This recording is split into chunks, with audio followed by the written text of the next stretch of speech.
Boom.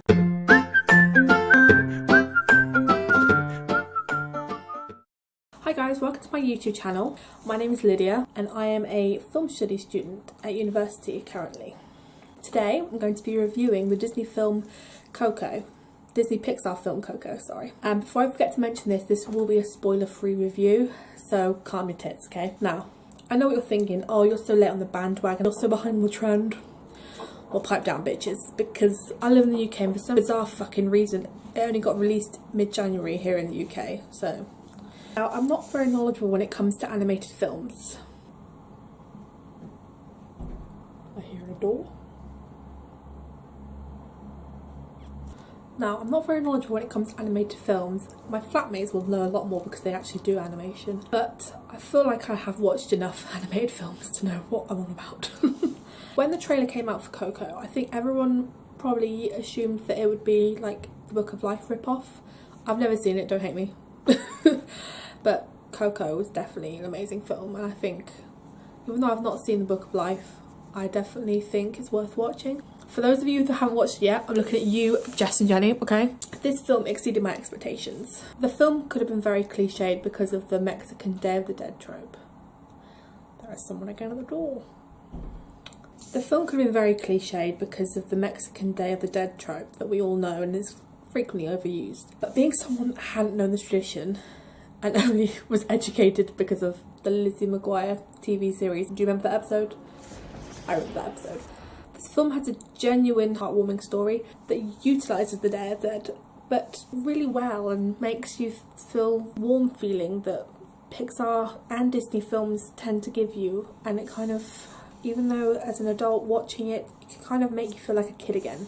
So the plot. Set in Mexico, Miguel is a little boy who lives with his large extended family, who are all part of the family business of making shoes. This is shown to have originated from Miguel's grandmother. We see the origins of his family in an epic and innovative 2D sequence at the beginning.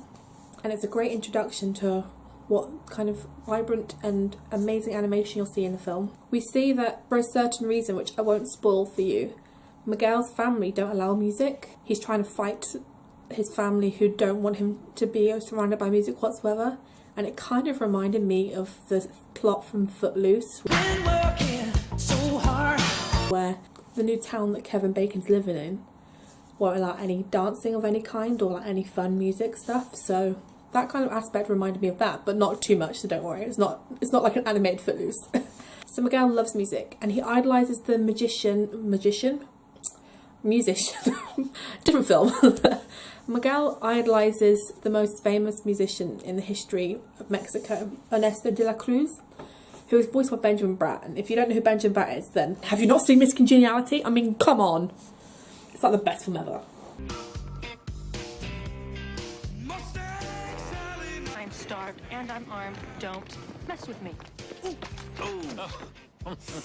Side note, I did not know that he actually voiced Ernesto until I saw it on the credits, and I was very shocked because I didn't, obviously he is American, but he is of Latin descent, but I didn't realise that he had voiced him because obviously he put on an accent. To carry on with the plot, for reasons I can't say, and I don't want to spoil it because I want you all to have the experience of watching it, but Miguel ends up in the land of the dead and he has to try and get out of it before he's trapped there forever. Now, I want to talk about the animation, okay? To say it was flawless is an understatement. I mean,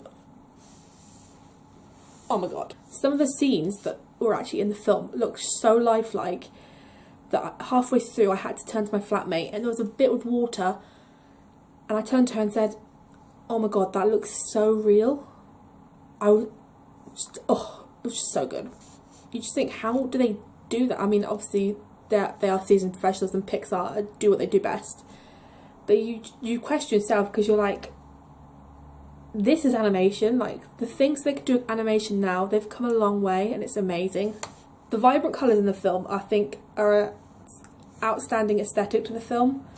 I think it wouldn't be a celebration of the Dead if there weren't vibrant colours, because that is what is normally with the Day of the Dead celebrations, is a juxtaposition of the skeletons and the vibrant colours, and that kind of juxtaposition shows like the heartwarmingness of celebrating family, but then also the somberness of they are actually dead. The colours in the film brighten up the underlying melancholy of the movie. I mean, it's not overly, don't be thinking, oh, it's going to be so sad and horrible, but it is a lovely, heartwarming film. I'm not saying I didn't cry, because I fucking did. The vibrant colours mainly stand out when we see the establishing shots of the architecture of the Day of the Dead, the Land of the Dead. And that, oh, the colours in that, I mean, I love colours, I love aesthetics. It's incredible. A particular standout is the bright orange bridge, which was incredible. And I think I read somewhere that, like, they had to use various lights for that, as in, like, they animated it, but the lights, so they had like millions of lights just to make this bridge effect, and oh, it was absolutely stunning. Wow. You can tell, oh, I hear a door. You can tell there's a tremendous amount of thought gone into the representation of Mexican culture as well. Much like Disney did with Moana, they incorporated actors that were of Polynesian descent, whereas in COCO they had voice actors that were of Latin descent, so it kind of represented the culture without whitewashing, because I think that's a which we could talk about in another video. Whitewashing is a very common thing in film, which I fucking hate. Obviously, with the notable exception of John Ratzenberger, who, for many Pixar fans, if you're a true Pixar nerd, he's voiced a role in every single Pixar movie. This ranges from main characters like Ham in Toy Story, oh, you're going too slow, let me take the wheel, Mac in Cars, to small cameos like the abominable snowman in Monsters Inc. Welcome to the Himalayas! In COCO, look out for him as a skeleton with particularly bad teeth. I spotted that it was him, and then obviously I read afterwards that it was him and it confirmed it, so I was like, knew that. Now the soundtrack. I was a bit hesitant when I heard that the soundtrack, well, the songs were written by the same people that did Frozen. I just envisioned that after it came out of the film, you just have kids running about screaming the songs at the top of their lungs like with Frozen. I mean, I cannot let it go again without wanting to ram someone's head into a wall. Fuck it all, fuck it all. But there's two notable songs for me anyway in the film. Poco Loco, which is, I think it's called that. That's a nice upbeat song that kind of gets you dancing in the seats, and it's kind of like, you're like, cool, this is a good song. But the notable song in the film is Remember Me, and that is a song that recurs throughout the whole of the film. It appears multiple times and you would expect to be irritated by it, but surprisingly you don't. You can also hear the chords from Remember Me appear throughout the film in the score.